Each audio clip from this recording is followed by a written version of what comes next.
Nós temos aqui uma das obras mais fundamentais do século XIX, sem dúvida, e uma das obras mais importantes do romantismo português, sobretudo do primeiro momento do romantismo, que é a obra Eurico o Presbítero, de Alexandre Herculano.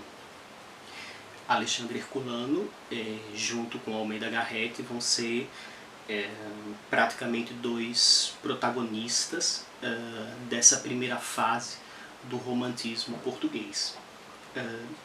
Essa é uma obra bastante curiosa. Curiosa por alguns pontos que eu quero destacar aqui. Eurico Presbítero é uma obra bastante curiosa porque, na verdade, são praticamente duas obras em uma obra só. O que eu estou chamando de primeira parte da obra, ou seja, o primeiro romance dentro do romance, vai do prólogo até o 9º capítulo da obra. Por que eu entendo Eurico Presbítero como dois romances dentro de um romance só? Porque esse primeiro romance, que vai do prólogo até o capítulo 9, nós temos um foco narrativo em primeira pessoa, ou seja, nós temos um narrador autodiegético, nós temos um narrador que vai contar a sua própria história, vai contar a sua própria narrativa. No caso, nós temos o narrador Eurico, que vai contar a sua narrativa. Do prólogo até o capítulo 9, nós temos esse foco narrativo em primeira pessoa, um foco narrativo autodiegético. A segunda parte da obra, ou seja, do capítulo 9 até o final da obra, há uma mudança de foco narrativo para uma terceira pessoa, ou seja, nós temos um narrador onisciente neutro que vai contar uma narrativa histórica. Na primeira parte da obra, em que nós temos o narrador em primeira pessoa, nós temos conhecimento pelo narrador de que essa obra, Eurico Presbítero, trata-se, na verdade, como o próprio narrador diz, de uma crônica-poema, ou ainda, como ele dirá mais à frente, de uma crônica de amarguras. No prólogo, do prólogo até o 4º capítulo, especificamente, nós temos um esboço através da voz em primeira pessoa do narrador Eurico. Nós temos um esboço do que vai ser a obra Eurico Presbítero, ou seja, Eurico vai, nestes 4 primeiros capítulos, mais o prólogo, nos contar, nos preparar, ou seja, vai preparar o leitor para aquilo que vai ser a história, para aquilo que ele vai contar a seguir. Se recorrermos à retórica, nós temos um termo, uma concepção muito interessante que ajuda a ler isso que eu entendo de duas obras dentro de uma mesma obra. Em retórica nós temos um termo que se chama diaporese. É um termo do século XIX que consiste numa interrupção do próprio enunciante, ou seja, nós temos o que se entende por diaporese é uma interrupção de uma fala do orador. É quando o orador interrompe o seu próprio discurso e deixa o discurso em silêncio. Esse termo diaporese ajuda a ler e a entender a estrutura dessa obra icônica do século XIX, Eurico Presbítero, porque até o 9º capítulo nós temos essa predominância de foco narrativo e depois essa mudança, ou seja, até o 9º capítulo nós temos a voz de Eurico em primeira pessoa e depois o próprio Eurico interrompe o seu discurso e vai para um foco narrativo em terceira pessoa, ou seja, há a predominância de uma diaporese, há uma interrupção, há uma quebra, há um hiato nesse discurso do próprio Eurico. E depois, quando o foco narrativo muda, nós vamos ter aí sim a história, a exegese que o narrador agora já em terceira pessoa, né, que o narrador vai contar.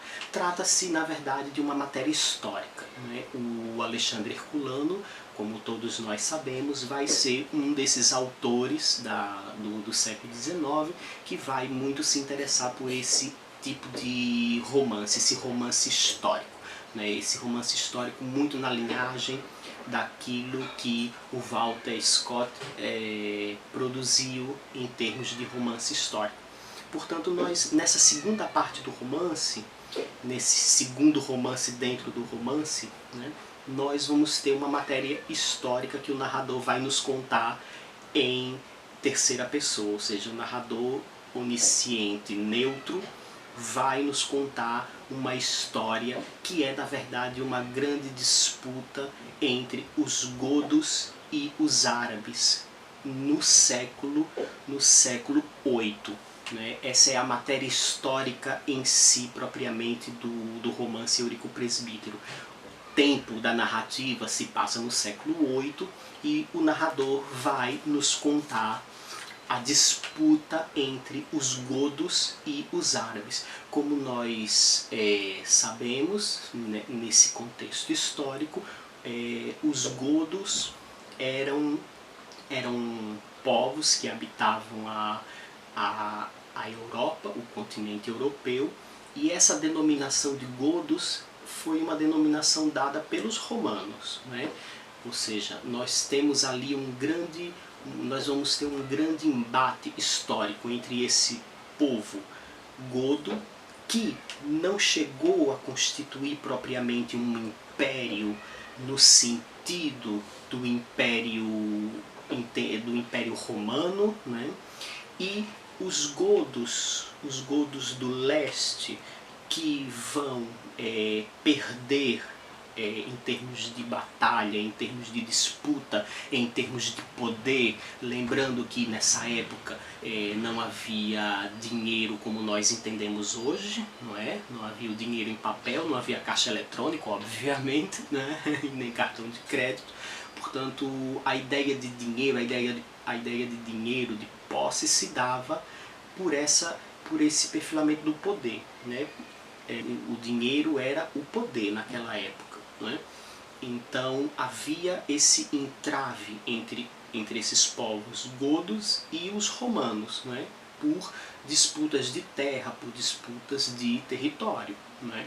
Os godos que perderam para os romanos e se submeteram ao regime romano eram chamados visigodos. Né? E esses godos, face ao grande poder do Império Romano, esses godos, denominados visigodos, né, vão, digamos, trabalhar de maneira até escrava para os romanos, e esses povos, os visigodos, vão habitar especialmente a Península Ibérica, que é o espaço predominante da narrativa, dessa segunda parte da narrativa de Eurico, o Presbítero.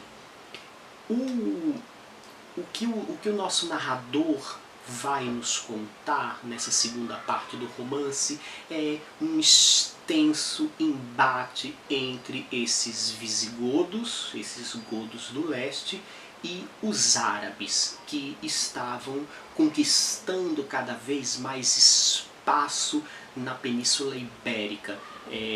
Tenhamos em mente que ainda Portugal, nessa época, nesse tempo da narrativa que Alexandre Herculano está nos contando, nesse tempo da narrativa, Portugal ainda não existe como um país, né? Nós temos ali a Península Ibérica, né? Portanto, o que Alexandre Herculano vai nos contar é esse embate histórico que ocorreu nessa grande região da Península Ibérica e, sobretudo, nessa grande região da Europa, que era uma grande região controlada pelo Império Romano. Né? Então há ali um grande espaço, um grande território e muitos embates, né? temos ali os embates entre os visigodos e os árabes, como vamos ver no romance Eurico Presbítero, e não só, né? Nós temos ali ao lado também os francos, né? No território que hoje é a França.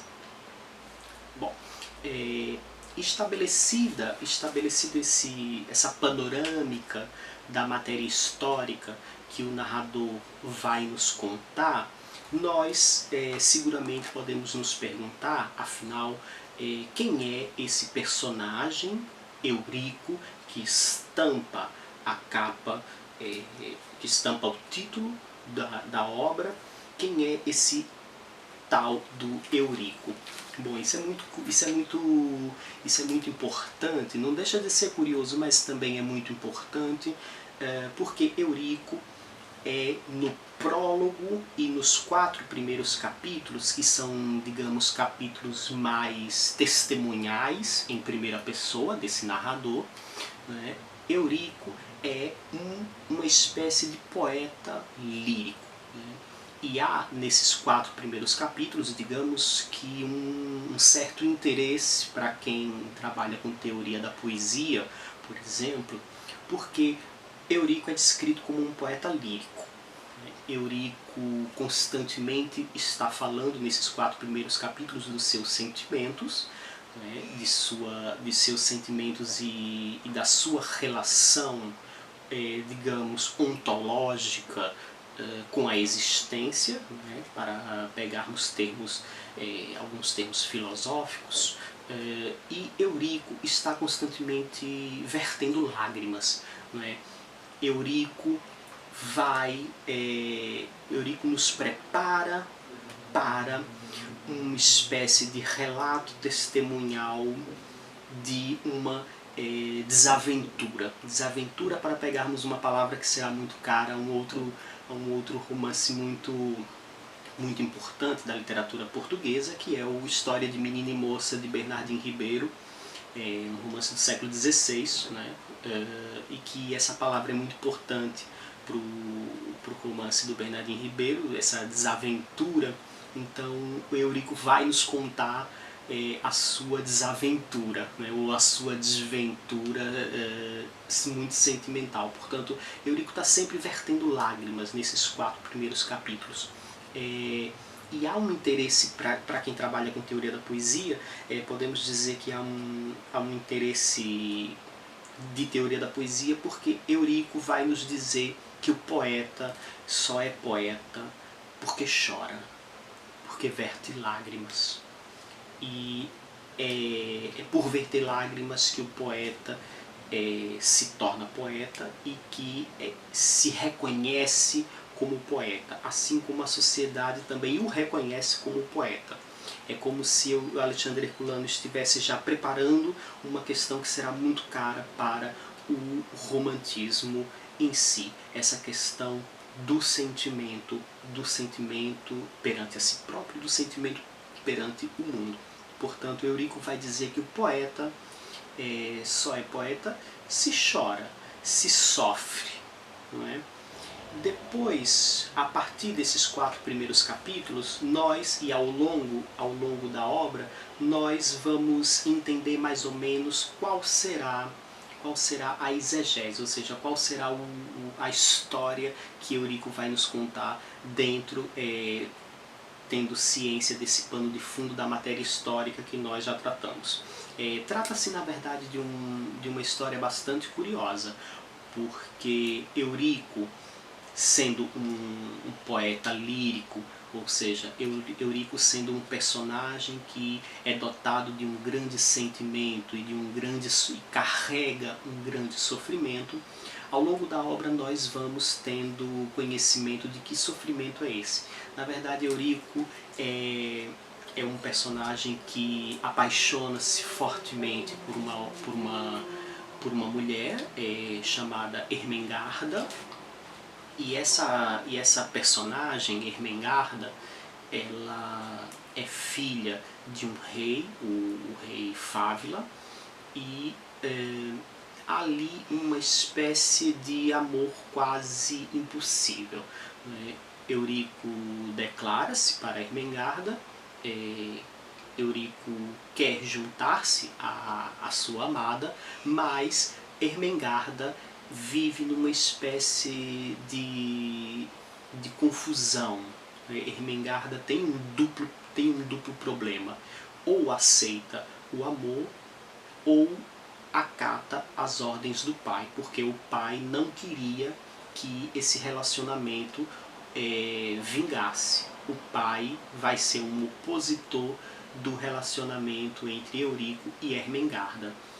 Nessa dualidade, nesse sentimento dual de Ermengarda entre seguir o amor ou seguir a ordem do pai, Ermengarda cede a ordem do pai e renega Eurico. Eurico fica muito transtornado, Eurico fica muito inconformado com essa rejeição da sua amada, e Eurico vai para o sacerdócio. Eurico torna-se um sacerdote, vai seguir o sacerdócio, e depois, ao longo da narrativa, nós vamos ver a presença de um cavaleiro chamado um Cavaleiro Negro, que é um dos guerreiros mais fortes e que tem uma participação muito especial nos embates dos godos com os árabes. E depois, ao longo da narrativa, nós vamos ver que esse cavaleiro negro, esse cavaleiro misterioso, esse cavaleiro muito forte, muito imponente, e que salva ali pessoas em determinados contextos, esse cavaleiro misterioso é o próprio Eurico. Ou seja, nós temos aí um personagem que, a partir de uma rejeição amorosa, vai para o sacerdócio e vai para o campo de batalha. Nós temos ali uma frase do Alexandre Herculano num texto chamado O Alcaide de Santarém, que está nessa obra Histórias Heróicas. O Alexandre Herculano tem um texto chamado Alcaide de Santarém, em que ele vai dizer que os guerreiros são, na verdade, homens de sangue. Essa é uma frase do Alexandre Herculano muito interessante, que se aplica a Eurico Presbítero, porque todos esses personagens que guerreiam, todos sejam godos, sejam árabes, todos eles são homens de sangue, todos eles são personagens que são fortemente preparados para a guerra.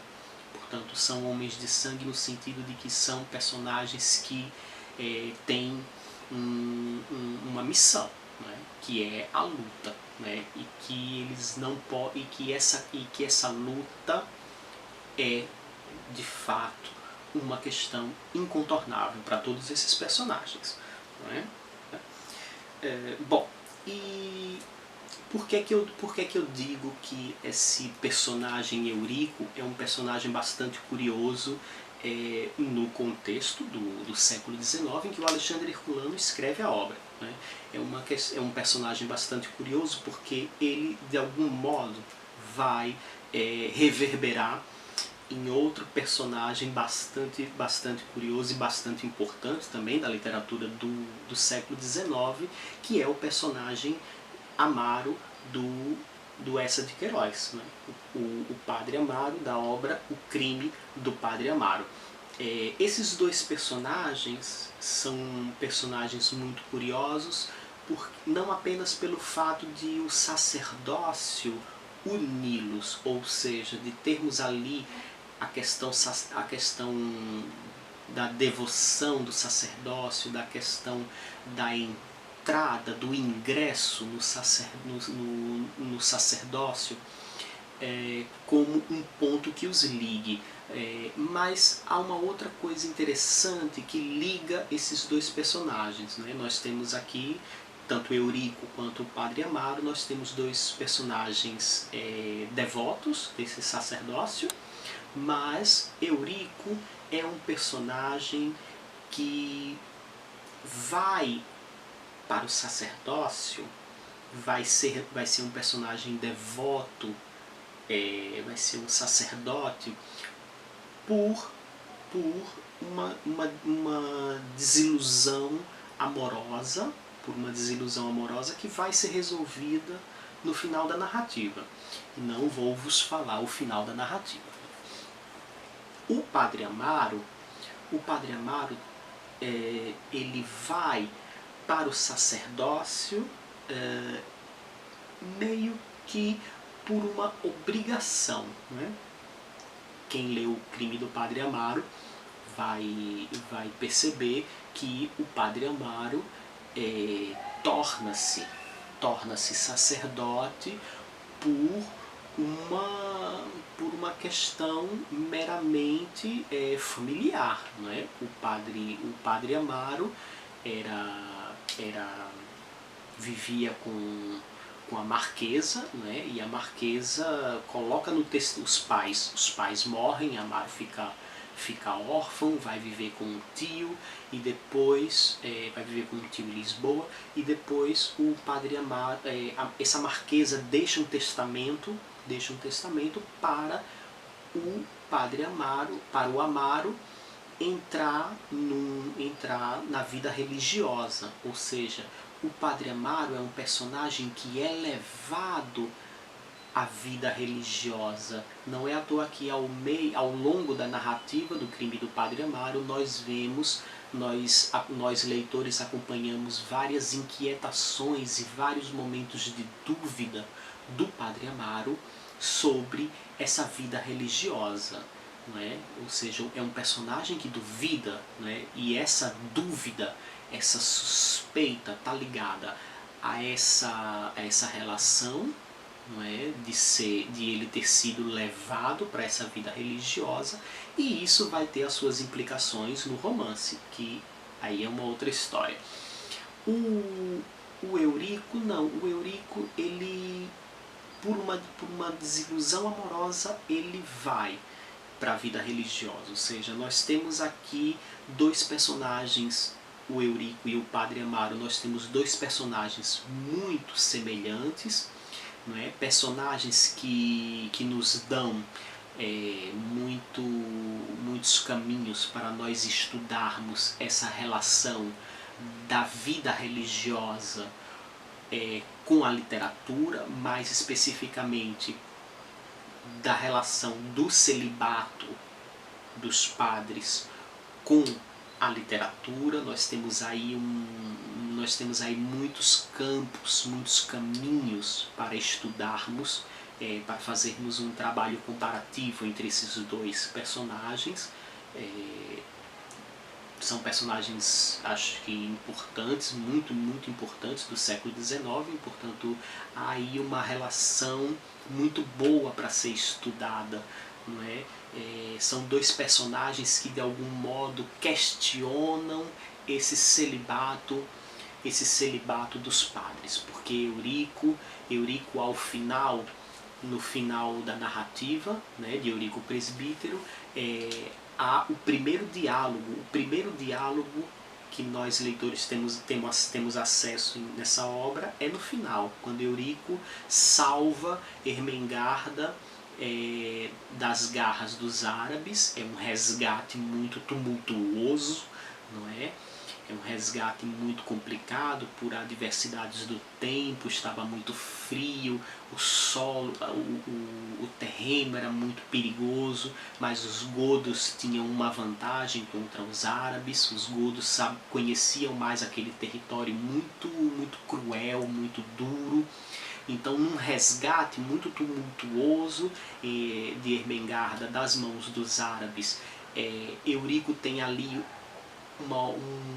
o primeiro diálogo entre Eurico e Ermengarda, entre os amantes, né, já quase no final da narrativa, no momento em que Ermengarda está muito fraca de tudo aquilo, né, daquele domínio das mãos inimigas, flerta com a morte. Ermengarda constantemente flerta com a morte, mas Eurico tem um entrave, não é? entre ele e Ermengarda, não é? Entre ele e a sua amante, há um entrave, há uma espécie de muro, não é? Entre ele e a sua amada. né, que sem dúvida tem uma implicação muito religiosa, né, porque Eurico, digamos que abdicou, né, renunciou à sua vida enquanto homem, não é? E entrou na vida religiosa e entrou na vida de combatente, de guerreiro. Não é? Portanto, Eurico fecha uma porta para seguir um outro tipo de vida.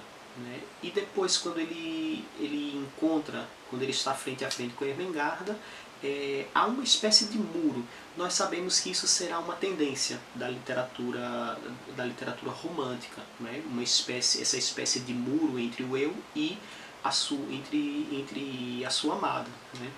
Por isso que na literatura, por isso que no romantismo, né, no período romântico em si, né, sobretudo naquilo que chamamos em história da literatura de ultrarromantismo, né, é muito comum nós vermos personagens abúlicos, né? Abúlicos no sentido de que são personagens que estão constantemente incapazes de conseguir o seu objeto, né? No caso, o objeto amado. Né? Há sempre um muro que separa o eu da existência e que separa o eu da pessoa amada. Né? Então é muito comum, é quase uma tendência do romantismo nós vermos esse muro, essa abulia, essa incapacidade.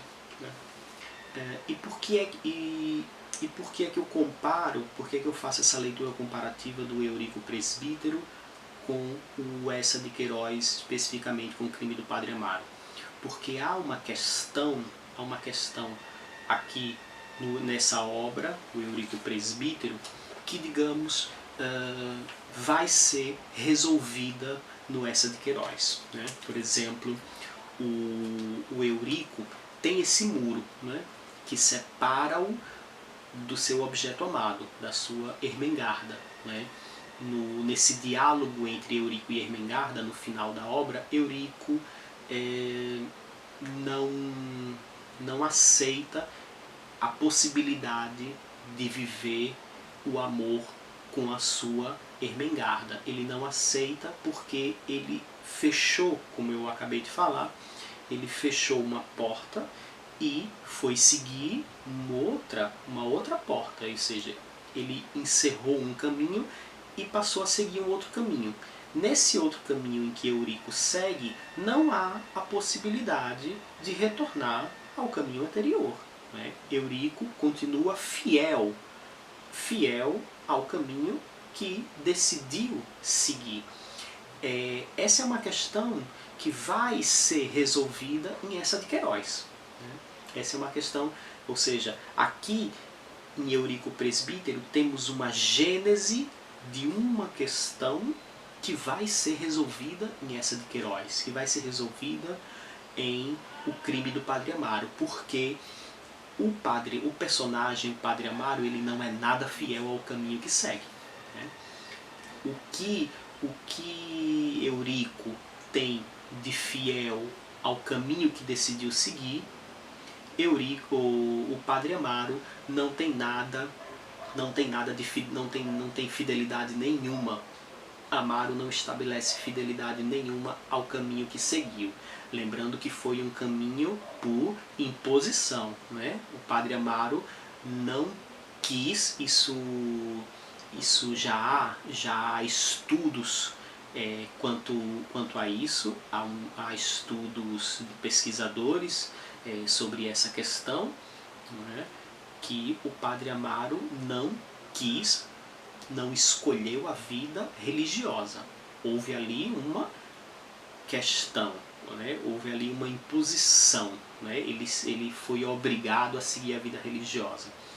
Por isso, o Padre Amaro não é nada fiel ao caminho que decide seguir, essa vida religiosa. O Padre Amaro não tem entrave nenhum, não há qualquer entrave, não há qualquer muro entre ele e a sua amada, a personagem Amélia. Eu gosto dessa obra, Eurico o Presbítero, por um outro motivo que eu também queria elencar aqui. E aqui eu vou falar não enquanto professor, não enquanto especialista, mas eu vou falar aqui enquanto leitor. Eu, enquanto leitor, eu gosto muito de ler no romance histórias. Eu gosto muito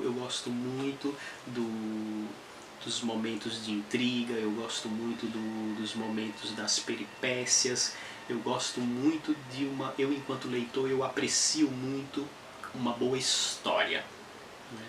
E não que os demais caminhos sejam menos importantes, né? Mas eu gosto muito de num romance, é o momento em que eu mais me delicio quando eu estou lendo um romance, é uma boa história. Para quem gosta de boas histórias, eu acho que é uma obra muito válida. Apesar de você ter uma linguagem que dificulta um pouco a leitura, apesar de você ter uma matéria histórica que o narrador nos conta sobre os visigodos e os árabes, nós temos ali uma espécie de romance histórico que talvez não agrade a alguns leitores, mas nós temos uma história fascinante. Vendo a obra como um todo, o que eu quis nesse vídeo, a partir desses pontos, foi ver esses elementos que constituem a obra, esses elementos que estruturam a obra. Agora, vendo a obra como um todo, né, vendo Eurico Presbítero como um todo, há muitas histórias interessantes que os leitores certamente vão se deliciar. Uma das passagens que eu mais gosto nessa obra é quando os árabes estão ali conquistando os territórios e estão tendo alguma vantagem perante aos visigodos, e os árabes estão se aproximando de um castelo, estão se aproximando de um mosteiro, na verdade, que se chama Mosteiro da Virgem Dolorosa. Essa é uma das cenas que eu acho mais alta no romance Eurico Presbítero, porque alguns refugiados, alguns godos que estão se refugiando do ataque árabe, buscam refúgio nesse mosteiro, no Mosteiro da Virgem Dolorosa. Nesse mosteiro há diversas monjas, né, que habitam o mosteiro, que é chefiado por um personagem chamado Atanagildo. E há um determinado momento que vem um mensageiro que é irmão do Atanagildo, mas é um irmão renegado desse personagem, e esse personagem mensageiro vem dar um recado avisando que aquele mosteiro não tem uma defesa muito boa, eles não estão preparados para a guerra e que os árabes estão chegando para atacar aquele mosteiro. E outro recado que esse personagem dá para o Atanagildo é que os árabes querem escravizar as monjas. Essa é uma parte muito, muito forte dessa obra, Eurico Presbítero, porque há uma espécie de ritual, não é, ali. Os árabes invadem esse mosteiro da Virgem Dolorosa e os árabes vão escravizar sexualmente as virgens. Só que há uma questão interessante, é que as virgens, essas monjas, elas se reúnem numa parte subterrânea desse mosteiro da Virgem Dolorosa, e as monjas decidem não aceitar essa imposição dos árabes, elas decidem não aceitar serem escravas sexuais dos seus inimigos. Enquanto os árabes invadem o castelo e procuram essas monjas para escravizá-las, essas monjas estão no subterrâneo do castelo, e há uma questão muito curiosa, né? Há um ritual que essas monjas fazem, que é um ritual de morte, né? Quando os árabes finalmente têm acesso ao subterrâneo e encontram ali as monjas reunidas. Há uma espécie de grade, há uma espécie de portão de ferro que as protege, e os árabes estão tentando arrombar esse portão de ferro. E enquanto isso, as monjas se reúnem em círculo perante um altar e elas fazem um ritual de morte, ou seja, elas se suicidam, elas escolhem a morte ao invés de serem escravos dos inimigos. Elas preferem a morte a se submeter às mãos inimigas. É uma cena muito forte, é uma cena de suicídio, é uma cena de renúncia, né? Eu não diria renúncia, mas é uma cena de sacrifício, né? Na verdade é um sacrifício que essas monjas fazem porque elas optam pela morte. Então, quando os árabes conseguem arrombar o portão, as monjas se mataram, mas ficou uma, né? E eles capturam essa única monja que sobrou. É uma cena muito forte porque me faz lembrar um filme francês chamado Agnus Dei. É um filme de uma diretora chamada Anne Fontaine.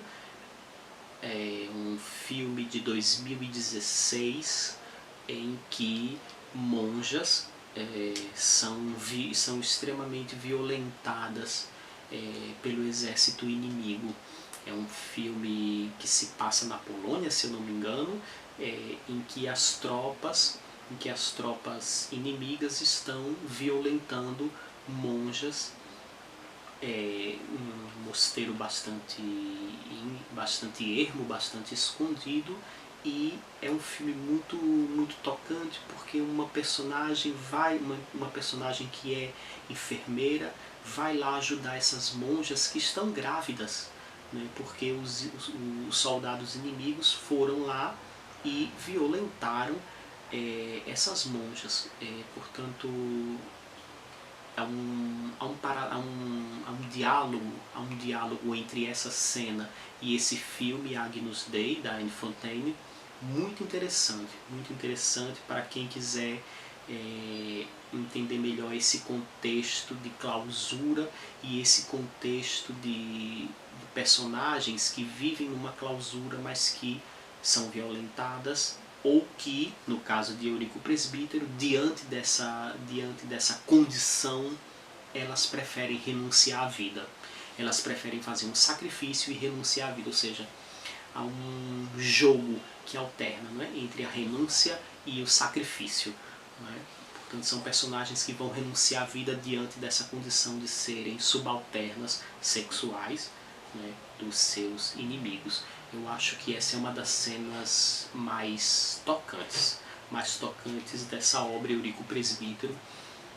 E há outras cenas interessantes, mas que o leitor de hoje, do século XXI, certamente vai ter histórias muito interessantes e que sem dúvida vale a pena ler essa obra, que é um dos clássicos do século XIX, Eurico o Presbítero.